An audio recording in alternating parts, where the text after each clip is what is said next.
Assalamualaikum warahmatullahi wabarakatuh. Waalaikumsalam warahmatullahi wabarakatuh. Alhamdulillahi rabbil alamin. Salatu wassalamu ala asrafil anbiya wal mursalin Sayyidina wa maulana Muhammadin wa ala alihi wa sahbihi ajma'in, amma ba'du. Yang mulia para ulama, para kiai, para habaib, para asatiz dan asatizah yang saya hormati, bapak-bapak pejabat pemerintah baik sipil, TNI maupun Polri, para tokoh masyarakat, panitia tabligh akbar, ibu bapak, saudara-saudara kaum muslimin yang saya cintai. Seluruh peristiwa di alam ini terjadinya karena dua sebab. Pertama disebut kauniyah, yang kedua disebut ilahiyah. Apa kauniyah? Kauniyah itu kausalite, sebab akibat. Semua peristiwa yang ada di alam ini terjadinya karena sebab dan akibat. Itu disebut kauniyah, bisa dicerna dengan akal, masuk logika. Minta tolong echo-nya dimatiin aja, sound system. Cek 1 2, suaranya buletin aja. Cek volumenya gedein sedikit bang. Cek 1 2, dah makasih. Jangan dioprek-oprek lagi ya. Panitia soundnya udah lunas apa belum ini panitia? Masih DP. Kauniyah itu sebab akibat, bisa dicerna dengan akal pikiran manusia. Contoh nih, siapa yang rajin belajar dia akan pandai. Nih kauniyah, sebab akibat nih. Rajin belajar sebab, pandai akibat. Jelas? Jelas? Bisa masuk akal. Contoh lain nih, tuh kalau ada anak kecil tuh, otak kita ngomong, tuh ada anak kecil, pasti ada ibu, ada bapak. Ibu bapak sebab, anak akibat. Tuh kauniyah, kausalite, sebab akibat. Ada lagi cara yang kedua, apa itu? Ilahiyah. Apa cara ilahiyah? Kemauan Allah. Nih nggak bisa dicerna pakai akal pikiran manusia. Otak kita kudu tahu diri. Nggak semua yang ada bisa dicerna dengan akal pikiran manusia. Tahu diri. Hei, hei. Banyak hal-hal yang terjadi tidak bisa dicerna dengan akal pikiran kita. Kenapa? Otak manusia terlalu kecil untuk memahami ilmunya Allah. Bukankah kalau Allah mau segalanya serba gampang? Iza arada say'an ayyaqula lahu, maka ilahiyah nggak bisa dicerna pakai akal pikiran kita. Contoh nih, Bu, Bu, Bu, api itu sifatnya panas, bener apa enggak? Buat Allah api itu netral. Netral bagaimana? Terserah maunya Allah. Kalau Allah mau api panas ya panas, kalau Allah mau api dingin ya dingin. Panas dan dinginnya api bukan untuk Allah, tapi untuk kita para makhluk. Betul apa enggak? Waktu Nabi Ibrahim dilemparin ke dalam kobaran api yang menggunung, Allah memerintahkan kepada api, ya naru kuni bardan wa salaman ala Ibrahim. Hei api, dinginlah kamu, selamatkan Ibrahim. Walhasil Nabi Ibrahim biar masuk ke dalam kobaran api, sedikit pun sekujur badannya nggak kebakar. Kenapa? Api nurut maunya Allah. Ini ilahiyah, nggak bisa dicerna pakai akal kita. Jangan-jangan Nabi Ibrahim kagak kebakar gara-gara ngamalin ayat yang tadi kali. Cobain. Hei. Ntar pulang ngaji dari sini sampai rumah nyalain kompor. Baca nih ayat 3 kali. Ya naru kuni bardan wasalaman ala Ibrahim. Nangkring di atas kompor, insya Allah gosong. Ilahiyah, kemauan Allah nggak bisa dicerna pakai akal kita. Jelas? Contoh lain nih. Sepanjang sejarah kita tahu Siti Maryam adalah perawan suci, betul? Dan sepanjang hidupnya Siti Maryam belum pernah punya suami. Allah mau Siti Maryam hamil nggak punya suami, melahirkan Nabi Isa alaihi salam. Kok bisa Allah mau Siti Maryam nggak punya suami, hamil melahirkan Nabi Isa? Kita sayangkan di Walantaka banyak juga perempuan yang kagak mau kalah sama Siti Maryam.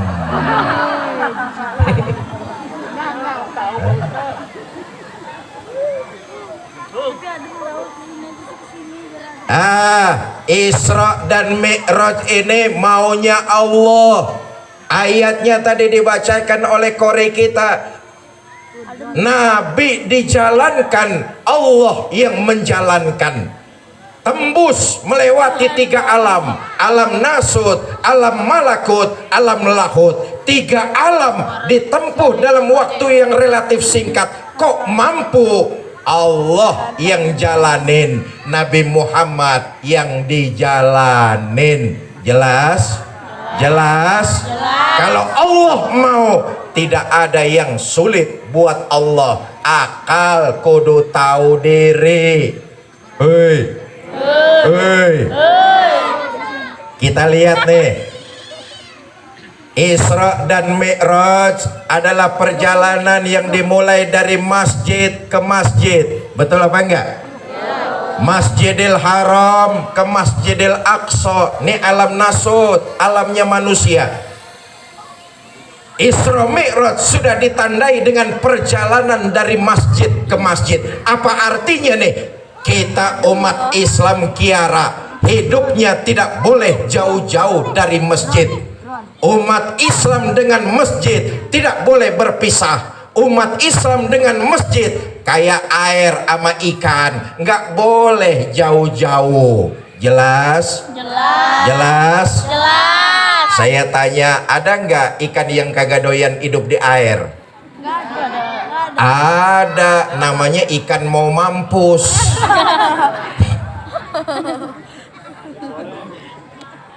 Kalau ada orang Kiara, ini kelurahan Kiara ya. Kalau ada orang Kiara ngaku agamanya Islam, tapi hidupnya jauh dari nilai-nilai yang diajarkan masjid, itu sama juga ikan dikit lagi modar. Apa fungsi utama masjid di tengah-tengah kita umat Islam Kiara?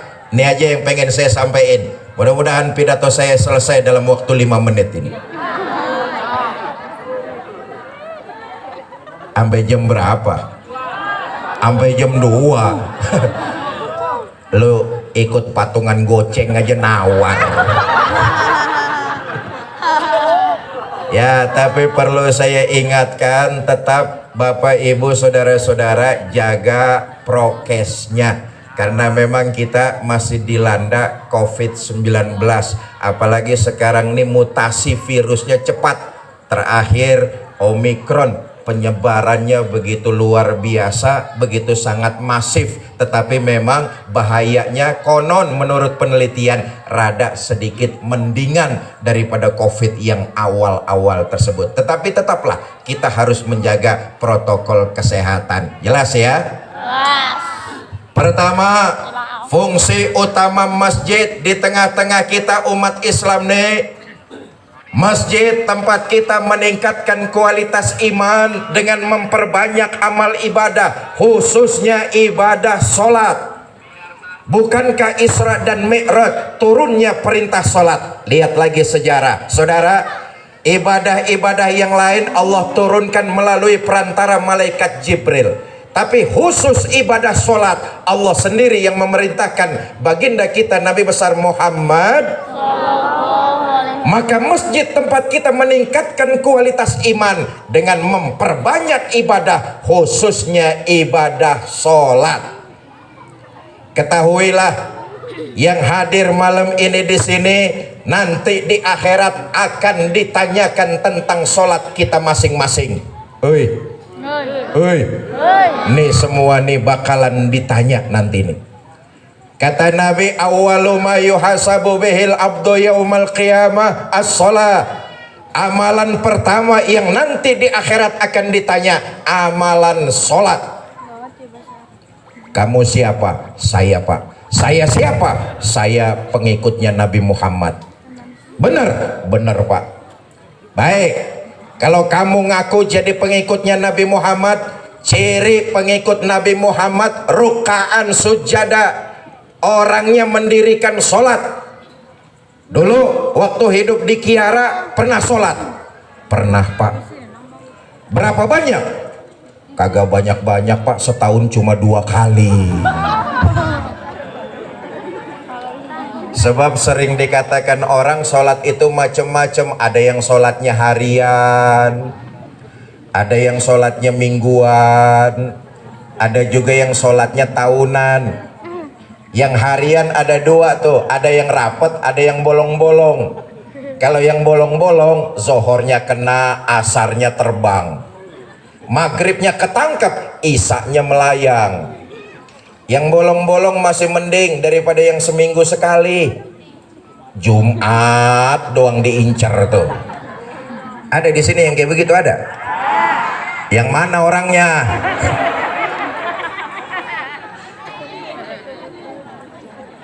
Bapak Ibu saudara-saudara kaum muslimin yang saya cintai, bukankah tujuan dari ibadah sholat mencegah pribadi setiap muslim untuk tidak berbuat keji dan munkar? Betul apa enggak?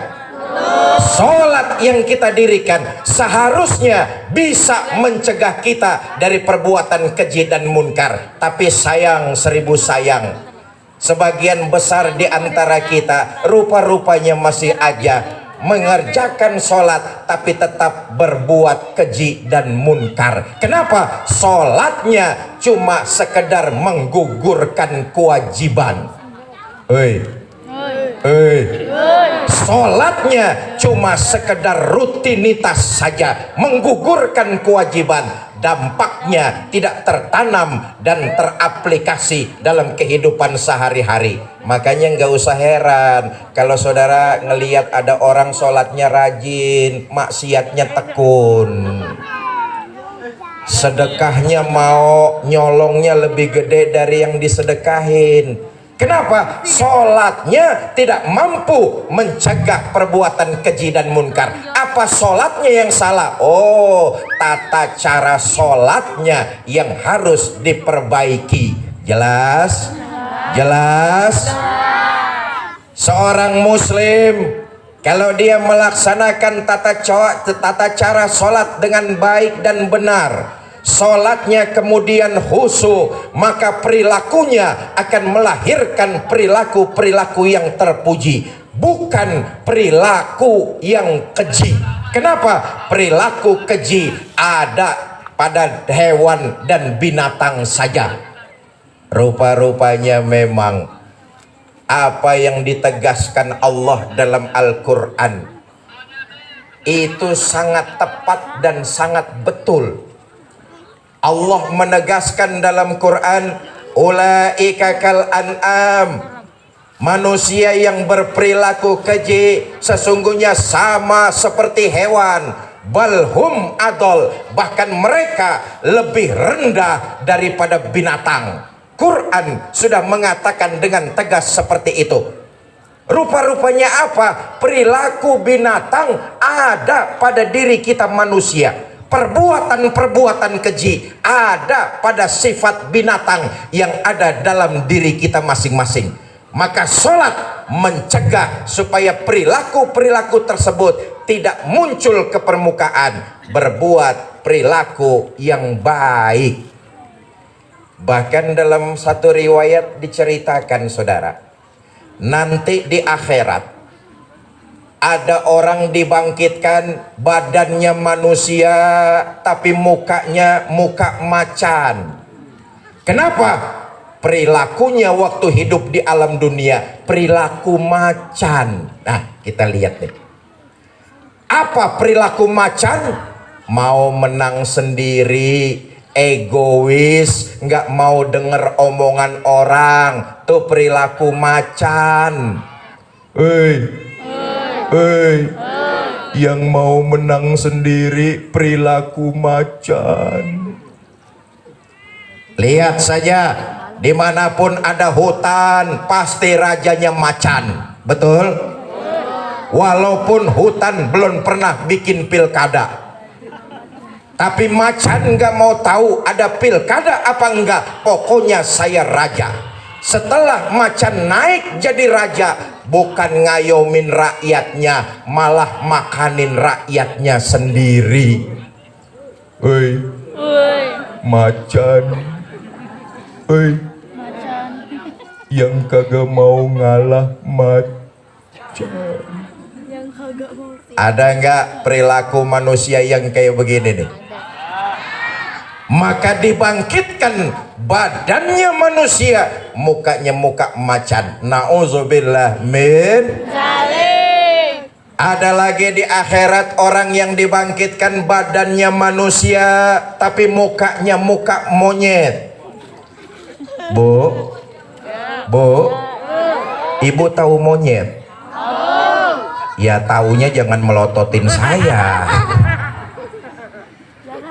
Kenapa mukanya muka monyet? Karena perilakunya di alam dunia perilaku monyet. Apa perilaku monyet? Tamak, rakus, serakah, monyet. Yang rakus monyet. Lihat aja kapan-kapan ke kebun binatang, mampir di depan kandang monyet, tes, kasih pisang dimakan, betul apa enggak? Kasih lagi tangannya megang, kasih lagi kakinya nyekel, mulut ngunyah, tangan megang, kaki nyekel. Temennya kita kasih masih dirampas juga.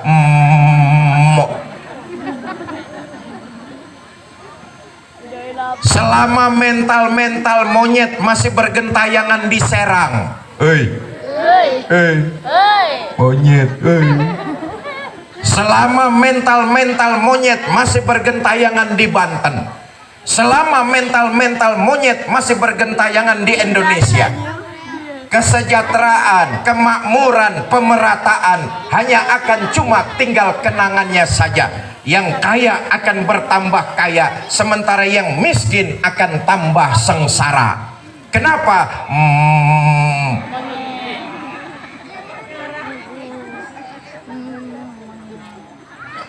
Ada lagi orang yang dibangkitkan di akhirat nanti itu badannya manusia tapi mukanya muka tikus. Nauzubillah min dzalik. Kenapa? Perilakunya diwalantaka perilaku tikus. Apa perilaku tikus? Suka menggerogoti barang yang disimpan rapi-rapi. Tikus. Tikus. Uang rakyat disimpan baik-baik di bank, digerogoti. Tikus.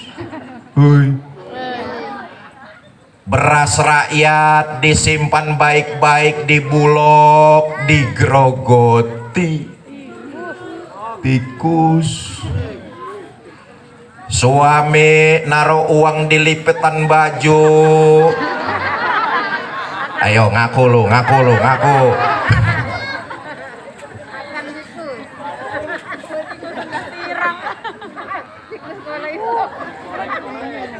Karena itu memang rupanya dalam diri kita manusia ada perilaku-perilaku yang bersifat binatang.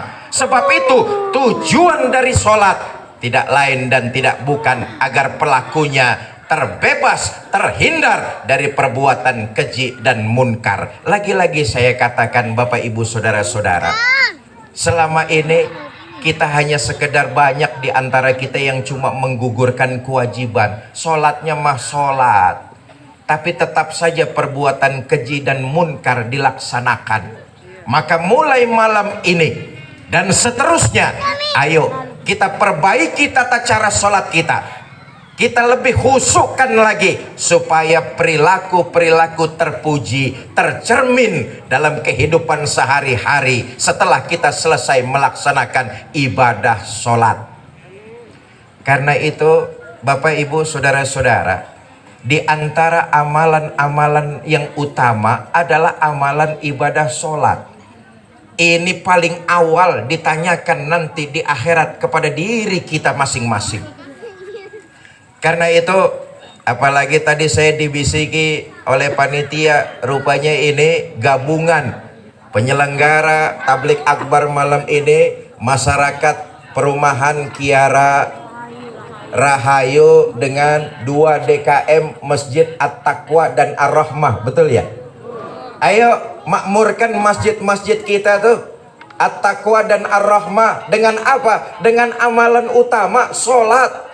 Sholat berjamaah, makmurkan masjid kita. Yang baru bisa berjamaahnya zohor saja nggak apa-apa, makmurkan masjid-masjid kita.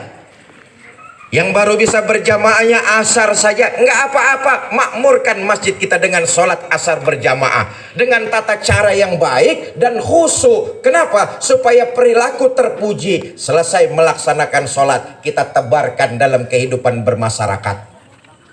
Yang baru bisa sholat jamaahnya maghrib sama isya karena kesibukan bekerja, nggak apa-apa, makmurkan masjid-masjid kita.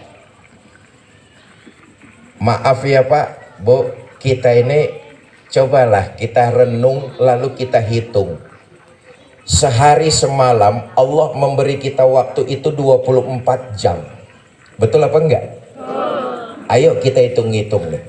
Dalam waktu 24 jam Allah cuma minta kepada kita 5 kali lapor, yaitu lewat sholat 5 waktu. Saudara, sholat yang bagus, taruhlah sekali sholat waktunya 10 menit. Oh, sembayang 10 menit di Masjid At-Taqwa sama Masjid Ar-Rahmah, cakep banget tuh. Sekali sholat 10 menit. Yang sedang-sedang taruh dah waktunya 5 menit. Yang kilat khusus 2 menit. Ini cepet, perangkonya gambar geledek soalnya nih. Nah, ambil yang tengah-tengah aja dah. Jangan kependekan, jangan terlalu cepat, jangan juga kebangetan lama. Sebab Nabi ngasih pesan. Kata baginda Nabi, iza amma ahadukumun nas falyukhafif. Kalau kamu diangkat jadi pemimpin, kalau kamu diangkat jadi imam, ringankan sholatmu. Kenapa? Makmum di belakangmu kekuatannya nggak sama seperti dirimu. Ada makmum yang kalau berdirinya kebangetan lama, dengkulnya udah gemeteran. Ada nggak yang kayak begitu? Ada. Maka pantas kalau kemudian Nabi pesan, jangan bikin lama sholatmu, ringankan. Makmum di belakangmu kekuatannya nggak sama. Ada yang selesai sholat berjamaah udah janjian mau nerima duit komisi. Ada nggak yang begitu tuh? Ada. Ada anak muda malam minggu janjian sama pacar mau ketemu abis sholat berjamaah. Ketemunya di jembatan, imamnya kebangetan lama, hujan tuh pacar kanyut ke bawah air. Ambil yang sedang-sedang sajalah, sekali sholat 5 menit. Nah, ayo kita hitung. Bu, 5 kali 5 waktu kan cuma 25 menit, betul? Sisanya 23 jam 35 menit silakan kau gunakan untuk keperluanmu. Cuma 25 menit Allah minta kita lapor. Ini aja masih banyak di antara kita yang belum mengerjakannya. Betul apa enggak? Oh, saya bersyukur tadi dikasih tahu sama ketua panitia, Ustaz, penghuni Kiara Rahayu mah kalau sholat berjamaah rajin-rajin warganya, Ustadz. Apalagi kalau subuh berjamaah Masjid At-Taqwa sama Ar-Rahmah penuh sampai keluar-luar. Kagak ada yang di dalam. Terawih kali ya, bener terawih itu ya. Saya kembali, seorang muslim kalau dia melaksanakan sholatnya dengan khusyuk, baik dan benar, akan melahirkan perilaku-perilaku terpuji. Istri kalau dia sholatnya khusyuk, baik dan benar, perilakunya perilaku terpuji. Perilakunya perilaku yang sopan, lebih-lebih kepada suaminya. Dia akan menghargai dan menghormati suaminya. Hei, hei, mirip ibu-ibu sini nih, menghargai dan menghormati suami. Hei. Seorang istri kalau sholatnya baik dan benar, dia akan menghargai suaminya. Apa buktinya? Kemana-mana pasti dia bakalan izin sama suaminya. Bu, tadi ngaji izin gak sama suaminya nih? Cium tangan suaminya.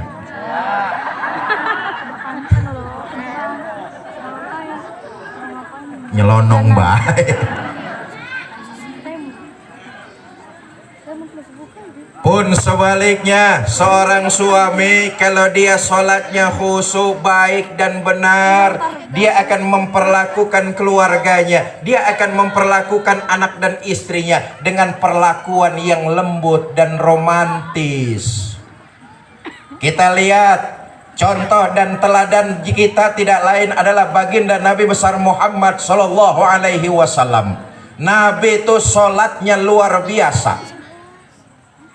Tapi lihat dalam kehidupannya berumah tangga, karena sholatnya baik dan benar serta khusyuk, memperlakukan istrinya dengan harmonis dan penuh kelembutan. Apa buktinya? Nabi kalau manggil istrinya kalimatnya mesra, ya Humaira, hai yang kemerah-merahan. Ini bertanda suami yang benar dalam melaksanakan sholatnya, dia berlaku lembut kepada keluarganya. Pak, lempengan ini belaga budak loh. Lihatlah sejarah Nabi kalau manggil istrinya, ini perilaku terpuji yang dibentuk dalam ibadah sholat. Nabi kalau manggil istrinya, ya Humaira, hai yang kemerah-merahan. Bahasa anak sekarangnya, ada apa beb? Kita kan mohon maaf nih sebagai suami, sholat mah sholat, perilaku terpujinya kagak nongol-nongol. Kalau manggil istri kebangetan jujur tapi nyakitin. Udah tahu istrinya hitam, kalau manggil buluk sini loh. Ini jujur tapi nyakitin.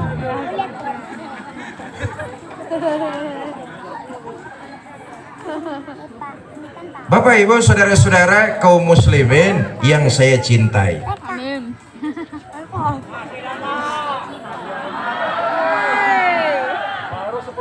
Iya, gue cuman ngelihat jam doang.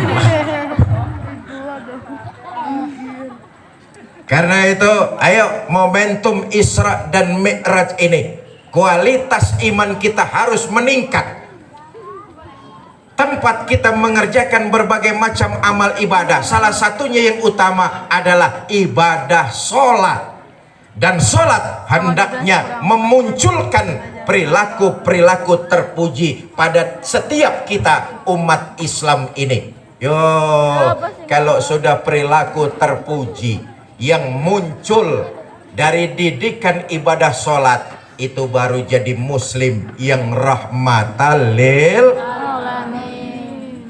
Saudara, ketahuilah teladan dan contoh serta panutan kita Rasulullah Shallallahu Alaihi Wasallam. Sholatnya paling sempurna, ibadahnya paling luar biasa, kehidupannya bermasyarakat mencontohkan perilaku terpuji yang dilahirkan dari ibadah yang dikerjakan. Perilaku-perilaku terpuji Nabi tunjukkan bukan cuma kepada sesama sukunya. Perilaku terpuji bukan cuma Nabi tunjukkan kepada sesama saudara seagamanya saja. Bahkan perilaku terpuji baginda Nabi yang dibentuk dengan nilai-nilai ibadah ditunjukkan kepada orang lain agama. Inilah Islam yang rahmatan lil alamin. Perilaku terpuji harus terpancar. Tidak boleh pilih kasih, tidak boleh pandang bulu dalam berbuat baik kepada orang lain agama pun. Nabi tetap berlaku baik sesuai dengan ajaran ibadah yang beliau kerjakan. Ini yang mestinya kita contoh nih.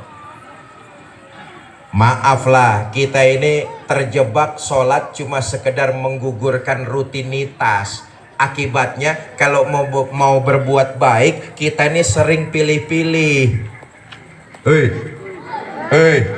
Kalau pengen berbuat baik, kita sering ngeliat-liat.